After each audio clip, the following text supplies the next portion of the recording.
Hello everyone and welcome to my channel. For everyone that's new here, my name is Andrei, I'm a tech enthusiast and I do tech videos for a hobby, with the biggest focus coming on value for money gadgets because, well, guess what? Having tech gadgets for a hobby can get pretty expensive. And today we're going to take a look at a device that I think is great value for money, but it may be getting a little bit long in the tooth. Namely, this guy here, the iPhone SE from 2020. Now, this phone is still on sale, brand new from Apple, and it represents the cheapest way to get into the iPhone lineup. So basically, this is Apple's third iteration of a cheap phone, built specifically to fit into a lower price point. Their first attempt was the rather horrible iPhone 5C, which is poorly remembered by pretty much everyone, but Apple turned it around, found a winning formula in 2016, and this successor in 2020 follows the exact same formula almost to a T. What's Apple's formula in this case? Well, basically they just go through their parts bin, put together components from previous premium offerings in their lineup, sell it for a much cheaper price than initially available, and profit. And the formula for the SE 2020 is rather surprisingly simple. They took the external body of the iPhone 8 and mashed as much as possible from the iPhone 11 into it and called it the SE 2020. However, when a manufacturer usually launches a mid-range or entry-level smartphone for their lineup, said phone in question is usually filled with compromises because most often it's designed to a price and not necessarily to a spec. So today we're going to break up the major categories that make up a smartphone, and we're going to see just how many compromises did Apple have to do here. And furthermore, does this make the phone pretty much a compromise overall, or is it still worth it 1 year later in 2021? And let's start off with the design. The design of this phone is absolutely fantastic, and it's one that I'm a huge fan of. Absolutely love it from day one. Because it's built within the body of the iPhone 8, the feel and finish is absolutely fantastic. It comes with a glass back and a very premium feeling overall. Also, it's on the small side compared to most other mainstream phones, and I have to say in my past 2 months using it as my main phone, this did end up feeling rather refreshing. This is decidedly a one-handed phone that feels absolutely great in the hand. Apple didn't cut any corners here whatsoever, and it feels absolutely amazing. Now onto the performance. The performance is also absolutely great, as this phone carries much of the internals of the iPhone 11, namely the A13 chip and 1 less gigabyte of RAM at just 3.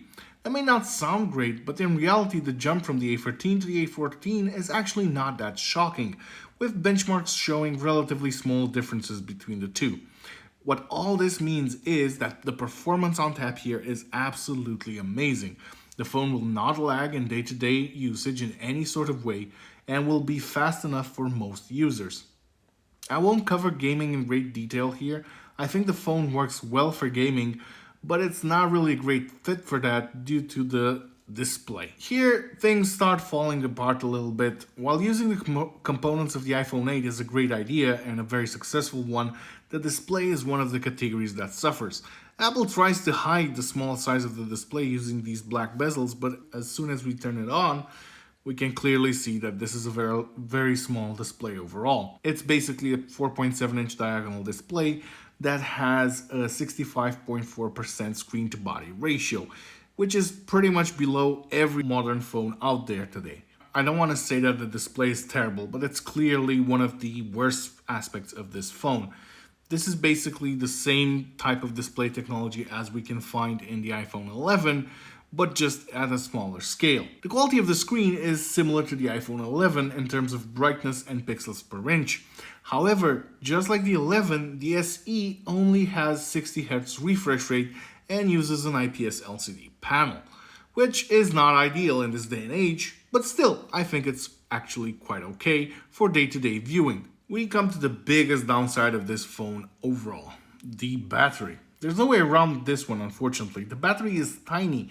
With only 1800 milliamps on tap, this means basically 4 hours of screen on times or less in my usage. I've not been actually using it that much lately, as it's no longer my main driver, but still the battery life is pretty meager, no matter which way you look at it. The phone will struggle mightily to get you through a day, and if you're on your phone a lot for messaging, media, emails, calls, and that sort of stuff, this is basically a half a day battery. You can work around the diminutive size of the battery by having a charger close by or charging it in your car when needed, making sure it's topped up throughout the day.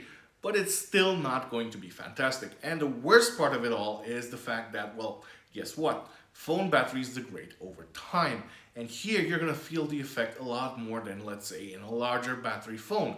Simply put, because you already have a small capacity to begin with, whenever that capacity starts getting smaller, you will absolutely feel it in your day-to-day usage. The only silver lining that I can think of is that due to its size, the battery will at least charge relatively fast. There's also support for fast charging, provided you have a charger that supports it. And again, this is sold separately by Apple, and it also supports wireless charging, making it a bit more convenient as well. Oh, and in true Apple fashion, this one that I bought, because I bought it used and it was a 2020 model, still had a 5-watt charger in the box. But critically, 2021 models that you can buy new today won't have one in the box included anymore. This is one of the things that I hate for Apple. I mean, I understand they remove the charger from the box from the latest model, but why remove it from the base models as well? Next up we have the camera, and here the news is actually not bad at all. You see, my use case with the phone has been really odd to begin with. When I began this channel, I wanted to use my iPhone to film all of the videos, like I do still today. However, at the beginning I had an iPhone 11, which had only 64 gigabytes of storage, and that was wholly insufficient. So because of that, I started to look for cheap alternatives to do 4K filming on an iPhone, but which had to have 128 gigabytes of storage or more. And I was able to pick up the SE 2020 for about $300 to $350, I don't remember the exact price. And I used it for the better part of 3 months to film pretty much all of the videos on my channel. So the rear-facing camera, in terms of filming, is actually pretty good. For photography, similarly, the camera does a good job, taking above average photos in good lighting conditions.